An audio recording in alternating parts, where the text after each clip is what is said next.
No hay proyectos de reforma pensional laboral. No existen. No existen. Lo que pasa es que ya fueron aprobados y están en un decreto.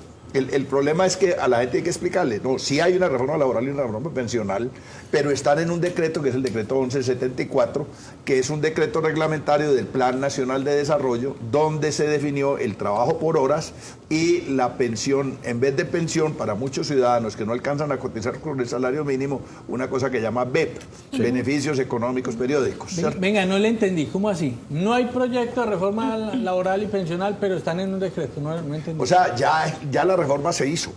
Okay. No es que esté tramitando un proyecto de reforma laboral o pensional en el Congreso, es que ya la hicieron. En el plan de desarrollo se aprobó un artículo que dice que puede haber gente que gane menos del salario mínimo, que trabaje por horas o por jornadas menores o por cualquier cosa, ¿cierto? Que gane menos del salario mínimo y no tiene la obligación de cotizar a salud, pensiones y toda esa cosa, sino que tiene un régimen especial.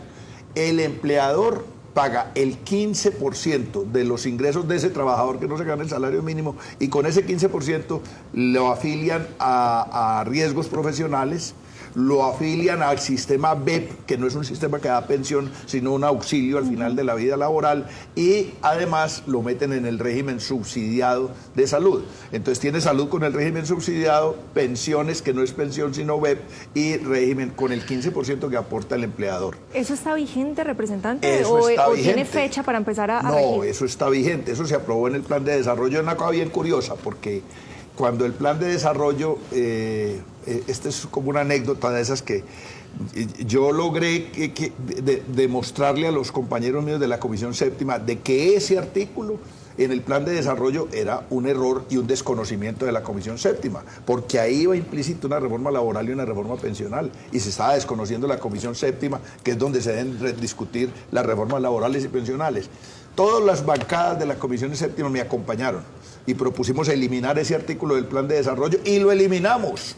¿Y qué pasó entonces? Que después llegó el doctor Carrasquilla, llamó al juicio los partidos de gobierno y les dijo, me reabren la discusión de ese artículo.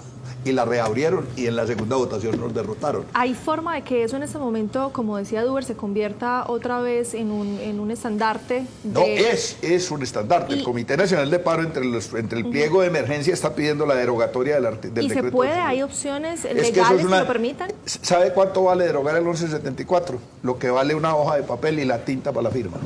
Porque eso es simplemente deróguese el decreto 1174-2020. Eso es todo lo que tiene que hacer el presidente de la República. Y empezar a discutir.